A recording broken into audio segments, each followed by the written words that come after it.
ones, they better have good insurance. That's what he said. Yeah. Because this, I don't want this costing nothing.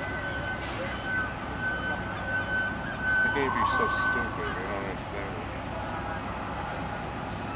I wonder where he got on that from most of the other bridges.